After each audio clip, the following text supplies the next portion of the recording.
how to set heart-centered New Year's Eve resolutions. In this video, I am going to share with you some simple tools to use your spirit and intuition instead of your intellect to set your New Year's resolutions this year so that you can feel successful, have these centered in love, and create a life that feels good.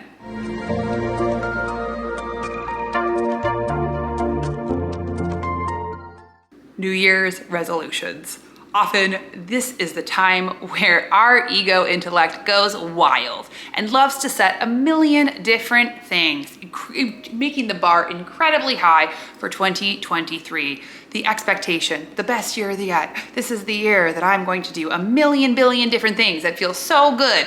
And then by the end of January rolls around and we are so far off center and we have forgotten not only our New Year's resolutions, but often can be hard on ourselves. So before I go any further on setting heart-centered New Year's Eve resolutions, let me introduce myself. Hi, I'm Sonia. I'm a fourth generation intuitive, and I teach you how to plug back into your innate divine self, your intuition. So if you're new here, welcome. I'm so happy you're here. If you're returning, welcome back. I love having you here. Don't forget to hit subscribe and that little bell notification because I release new videos every single week. And definitely make sure to check out the resources below. I have free meditations, free workbooks, free quizzes.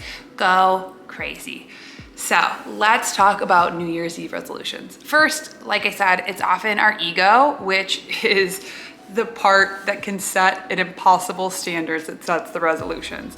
And when we start to set our resolutions from our head, what it is that we think we should look like, what it is that we think we should be, when the factors are centered outside of ourselves, whether that's how we define success, whether we define contentment, any of it, we are setting ourselves up for failure because the expectation is not only high, but it's not centered in our heart, where our spirit resides.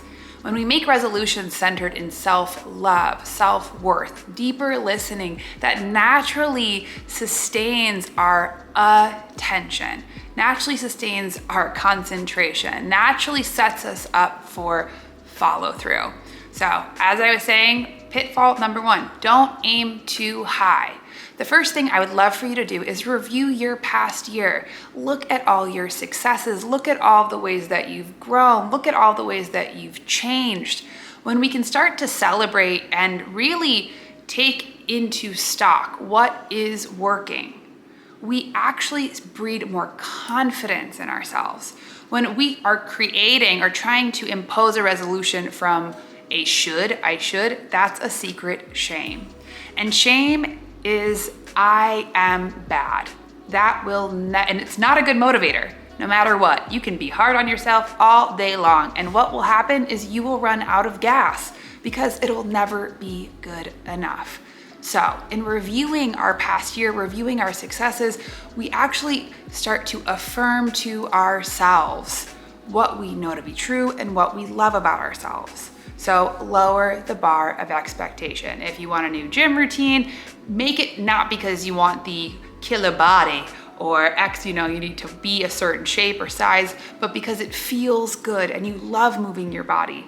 That will naturally breed more consistency. Well, actually, those are the different things. Or if you want to create a new resolution is to create healthier relationships. Then create a healthy relationship with your self. Start there. These are simple ways that help to build momentum. Second of all, the big thing that I would absolutely say is when you are creating your New Year's resolutions, get out a piece of paper and a pen and first write down all your intellect ego's ideas. This can be, going to the gym 5 days a week and only eating clean and blah, blah, blah. And then take a moment and after emptying our heads, come back to your body. Root yourself into the present moment. Breathe up through your feet, breathing in the support of Mother Earth, and exhale like you're exhaling 10 birthday candles. Now slowly close your eyes, bring your attention to your third eye, and imagine like you're going down an elevator to your heart space. And this is a place where you are listening. And ask your spirit, what are the things that I want to create in 2023 in my highest good? And then wait, see what shows up. It might be a sign, it might be a symbol, it might be a word. Before you go to your left brain of trying to figure it out, just sit with it and see what unfolds. See what a different side of your brain would anchor you and point you to instead of your head.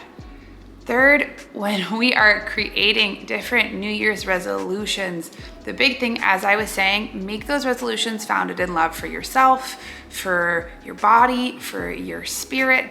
The more that we can reframe and get away from that ego, the more that it raises our vibration, the more that allows us to connect with our spirit guides, the more that allows us to be in support. And keep it simple, keep it simple. Check into with your health, home life, work, relationships, hobbies. See what has a lot of your energy and attention and see what needs more balance. The more pots that we have to pull from, like if you work a lot and that's your one way of identifying yourself, then that's setting ourselves up for not a good time. The more that we can diversify our bases of support, not only from the Y plane of our guides and angels, but even from the X plane of our relationships, the more that we will find more balance, equanimity, and joy in the year. So I hope that you enjoyed this video. I'm curious, what's your New Year's resolution for 2023? Tell me in the comments below. My New Year's resolution, a few of them, but one of them is to create my first DJ set because I've been learning how to DJ, so that's gonna be really fun. And another one of learning how to play some Blink-182 songs on my guitar. So make your resolutions fun, make them creative, make them interesting. Then it'll be a lot easier. So I can't wait to hear from you. So if you like this video, give me a thumbs up, a like, a comment, anything. It helps so much. Don't forget to subscribe and I'll see you next week. Sending you all my love. Bye.